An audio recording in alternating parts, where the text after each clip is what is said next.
Hello, everyone, and welcome back to Backlot Banter. My name is Tucker Hazel, and today I'm joined by my co-host, who has charmed everyone I know with his square dancing, Tanner Dykstra. And today we're here to talk about The Accountant 2, an 8 years later sequel that I was not expecting.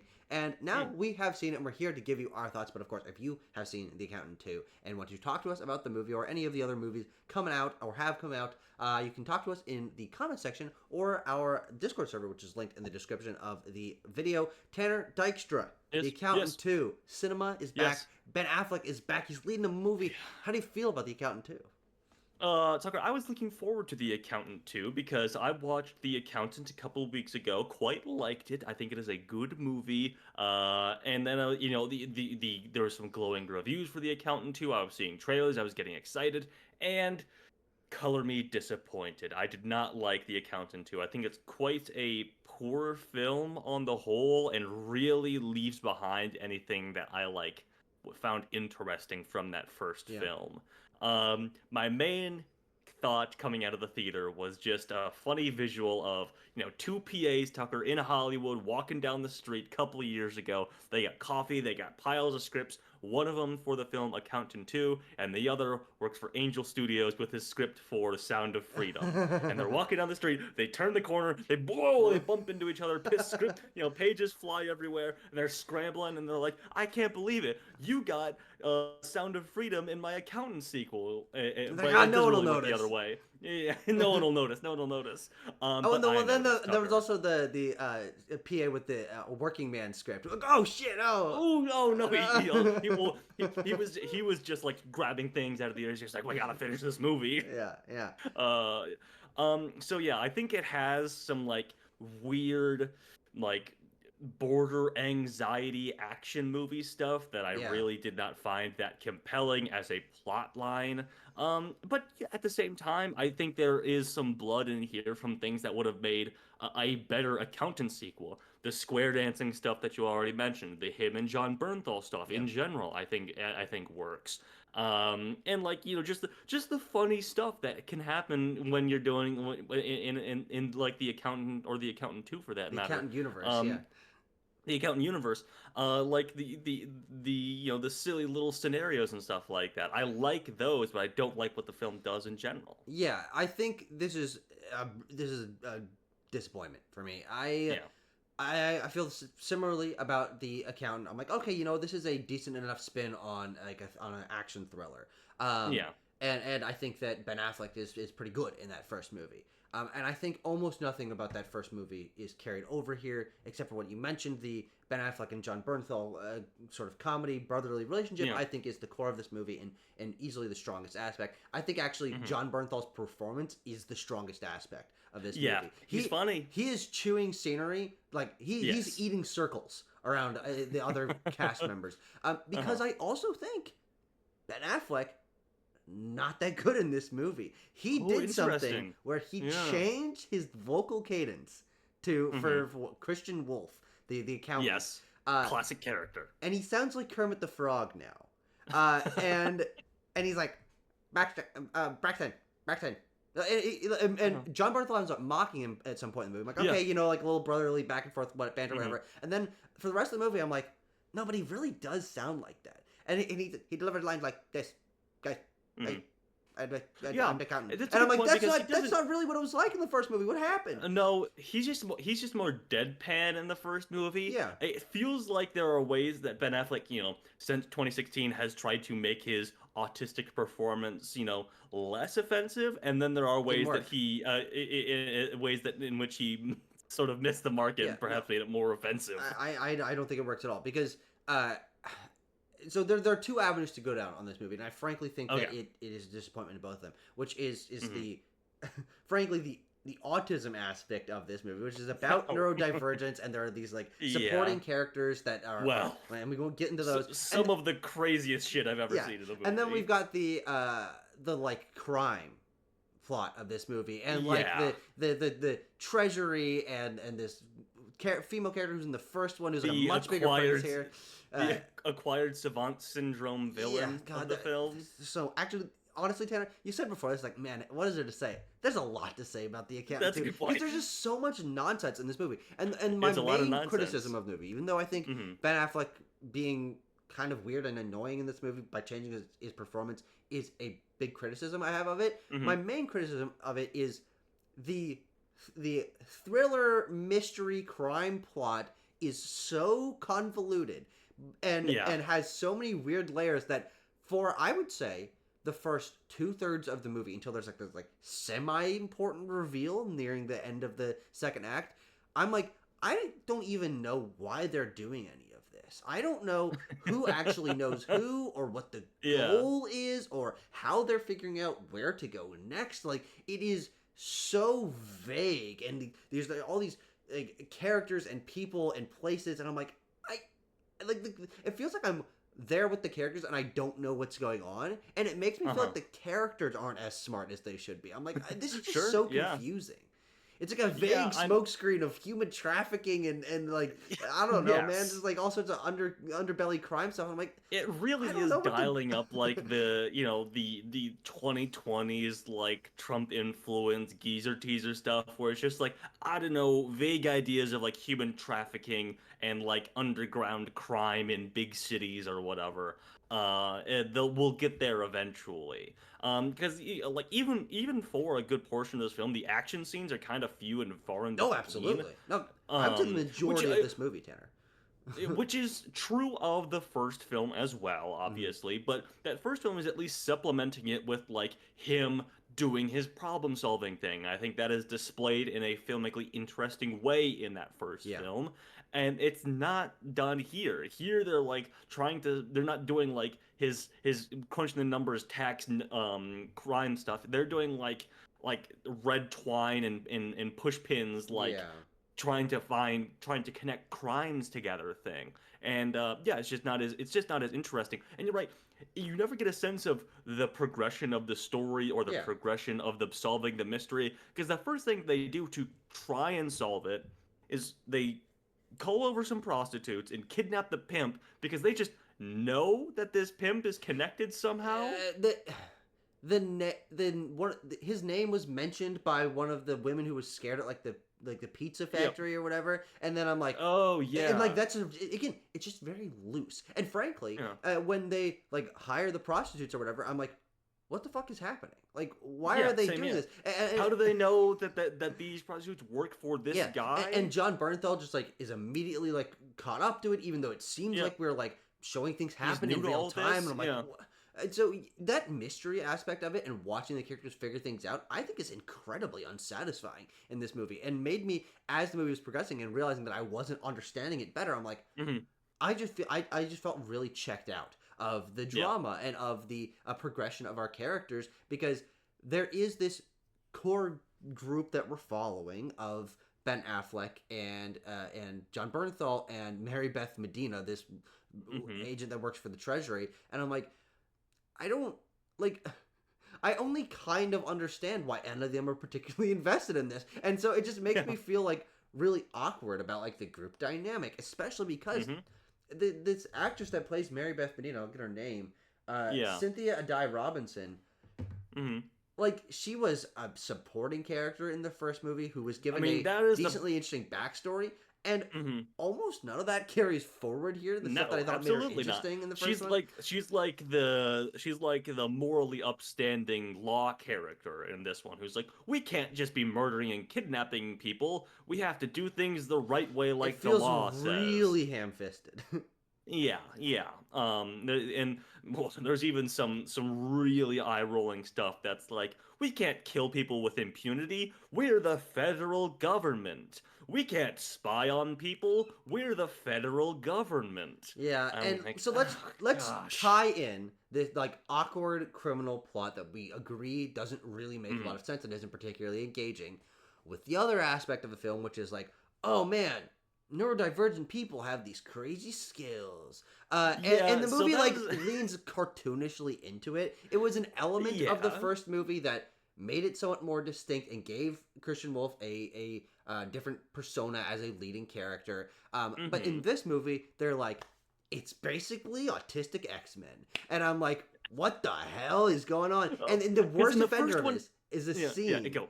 in which Mary Beth Medina and Christian Wolf are watching a bunch of children hack all sorts of stuff, Yes. and we just keep cutting back to Medina, and she's like, "Stop, stop, Yeah, dude, stop."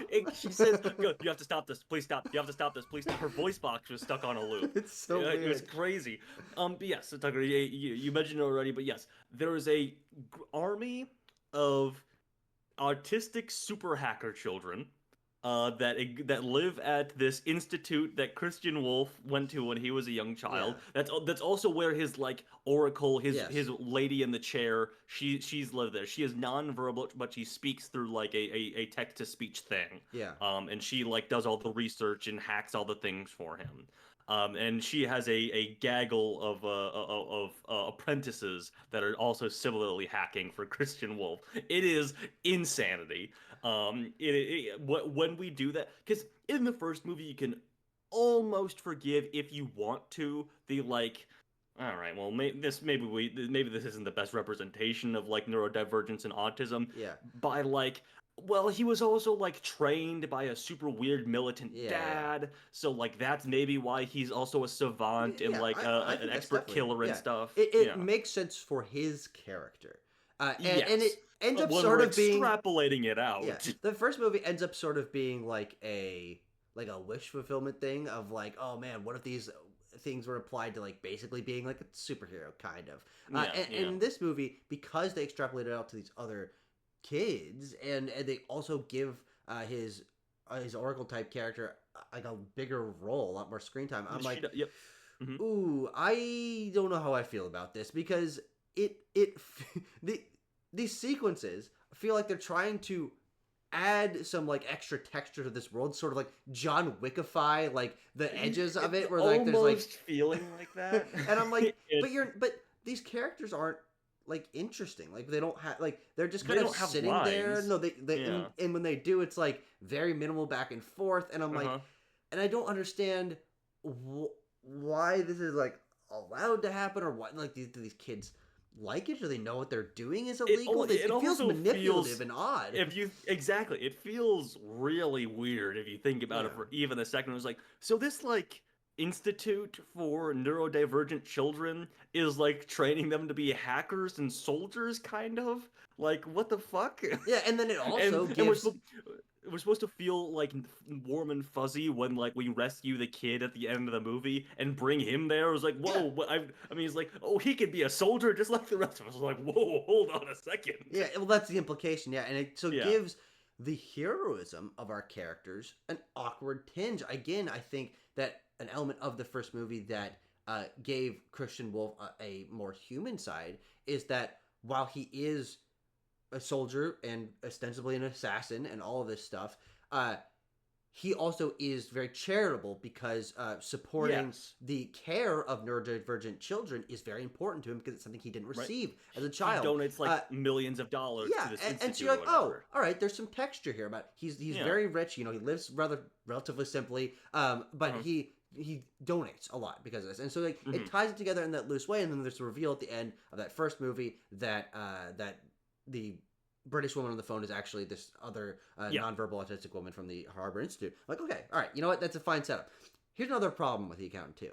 It is Okay, here we go. it is so a sequel to that first movie. Holy shit. If you did not recently watch The Accountant, Oh, you sure, have sure. absolutely zero fucking clue what is happening in this movie. Yeah, They that's a do good not point. explore the background of Christian and his brother, like the element of being trained by their dad or their mother leaving them, all this stuff. None of that is in this movie. J.K. Simmons is in this movie for like 1.5 minutes. If you have no idea, if you don't know who he is from the first movie, you have no idea what is happening. And What the hell? I Yeah. barely had any idea what was going on. And then Medina, big part of this movie, again, that I have context of like her backstory from the first movie. None of that is brought forward in this. And so I'm sitting there next to my father, who I don't think he's seen Didn't The watch it. Accountant, Yeah. and I'm like, I really think that they did a poor job as an 8 years later legacy sequel to a movie that is Yeah. not 8 particularly years is a iconic. long time. Uh, No. and with no recap. no, Hmm. frankly, exposition that I think actually would have been needed to give this movie a little bit of more internal coherency. Because I'm like, all right, I watched The Accountant earlier today, and if I'm Hmm. confused, I cannot imagine what the rest of the audience that probably hasn't seen that movie in 5 or 6 or 8 years is Yeah, yeah. feeling. Yeah, no, yeah, that's a good point too, and something that I didn't necessarily think about because I'm like, oh yeah, I recognize who these characters are, especially we watched the movie and then I watched the trailer for the movie. I was like, okay, so this is what this character is doing in the movie. This is what this character is doing. Whatever. Sure, yeah, yeah, that's fine. But that's a good point. That's a good Yeah, point. Um, I like the square dancing scene. sure. I think Yeah, it's fun. yeah, Like there's that scene and then there's the speed dating scene that are like the two yeah. fun Comedy scenes of the scenes. Yeah, movie. yeah. And there's also the thing with like Affleck and Bernthal sitting on top of like the trailer, but that Oh, yeah. turns it's like comedy and character drama at the Yeah, same yeah. time. That's But actually like one of that the scenes that I square, think works the best because it I think highlights so too. their dynamic. I think it gives John Bernthal a lot of fun and also serious character stuff to work with. Again, Right? he's the strongest part of this movie. He really leans into this performance. He is cartoonish, but he clearly has a little bit of a soft spot for dogs and Yeah. for his brother. He wants to be loved and appreciated, though he puts on this Hmm. air. And I'm like, that's a character that works. I think he's the only character in the movie that works on that level, though, because Yeah. even I think Christian Wolf, Ben Affleck's character, is given a Yeah. lot less like development. I mean, they kind of So. try to, but like it's by putting him in situations where he's uncomfortable and people are kind of laughing at him that then Hmm. pushes him to be better. I'm like, so it honestly, and this is to his like performance where he's I think leaning into the autistic voice especially and like Hmm. mannerisms like he like walks like a robot and stuff and I'm like Hmm. and you just keep putting him in these situations where people are mocking him. I'm like that's not what the first movie was. Like he was he was deadpan and people like he was socially awkward, but it Hmm. feels like his neurodivergent traits are used as a punchline in this movie way more than they were if at all in that first Yeah, movie. And that's I'm a like really good point. that doesn't I don't think this makes this movie sing. It makes it feel like your main character is kind of a it doofus.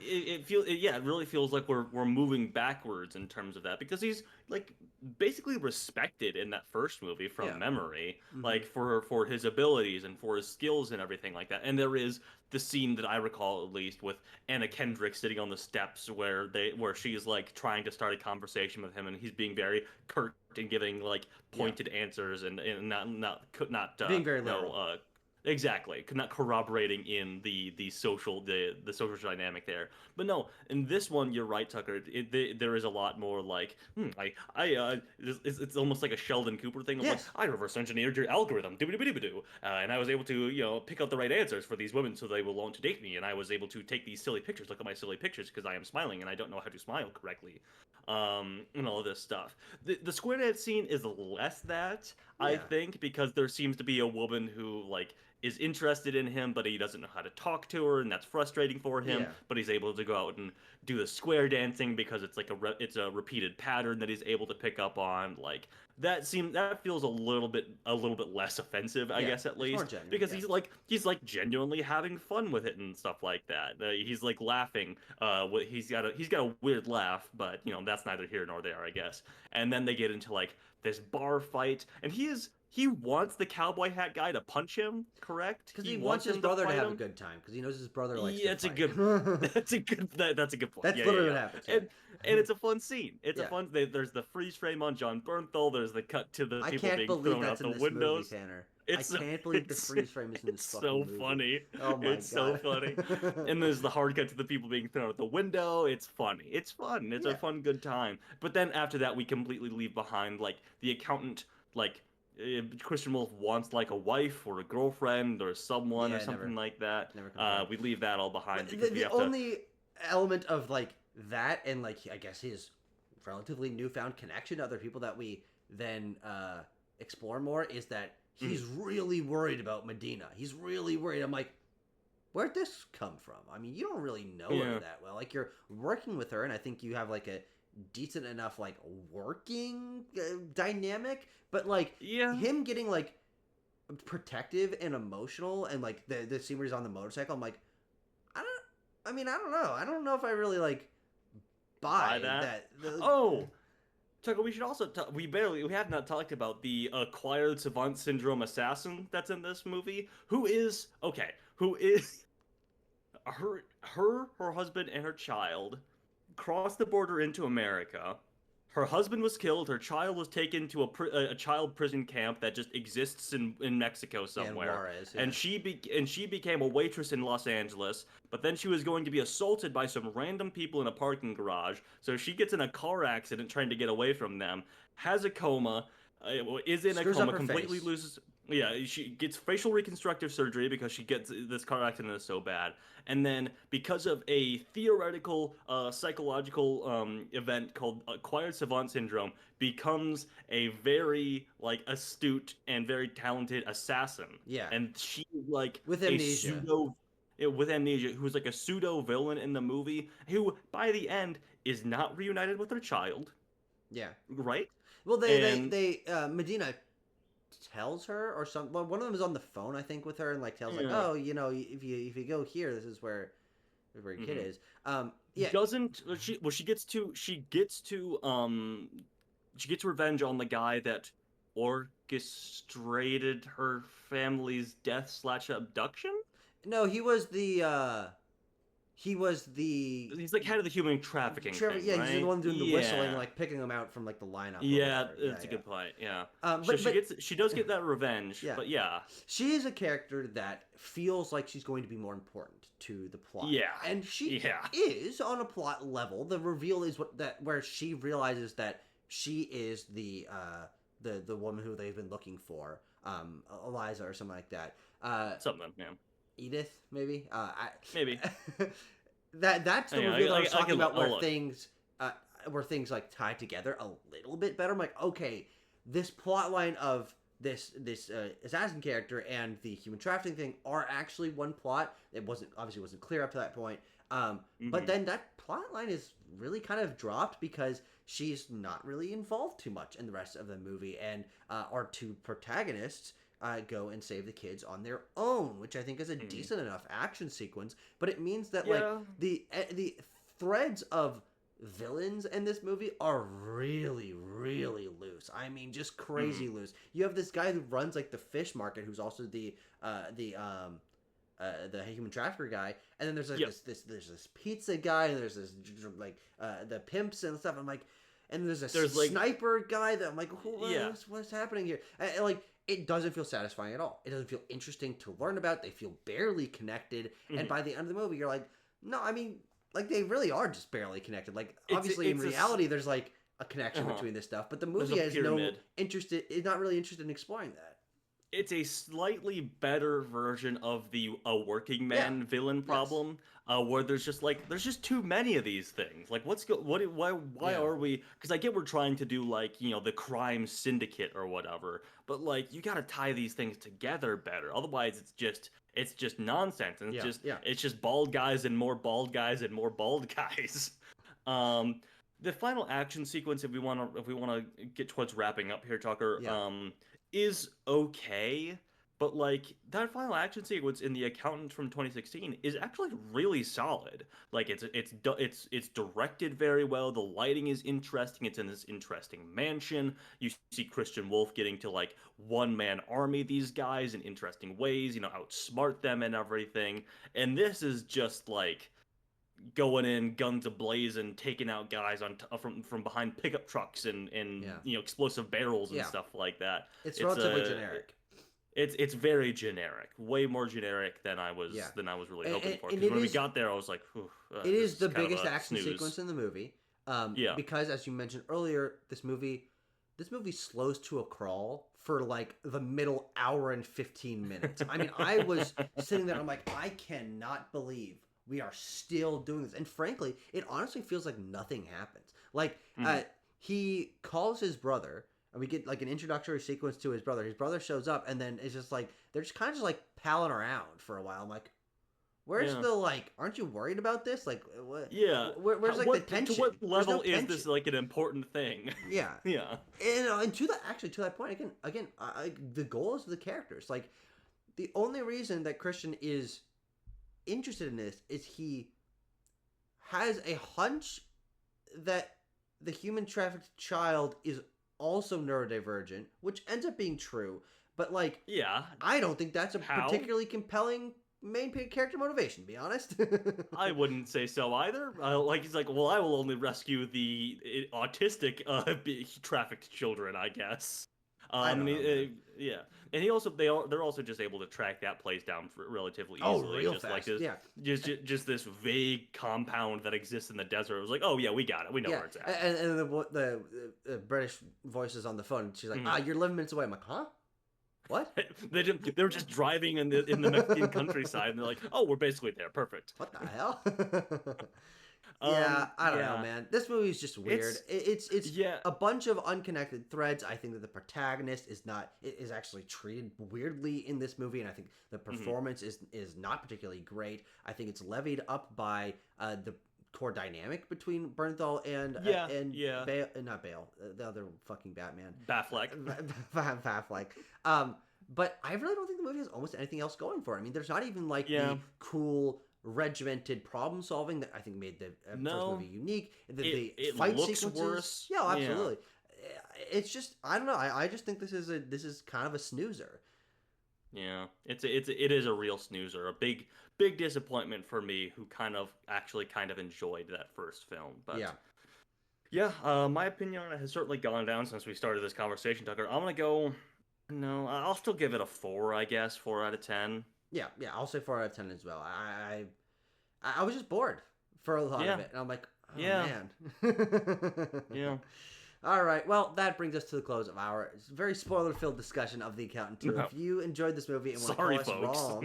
wrong, feel free to do so in the comments or talk to us directly in our Discord server. We'll see you guys next time.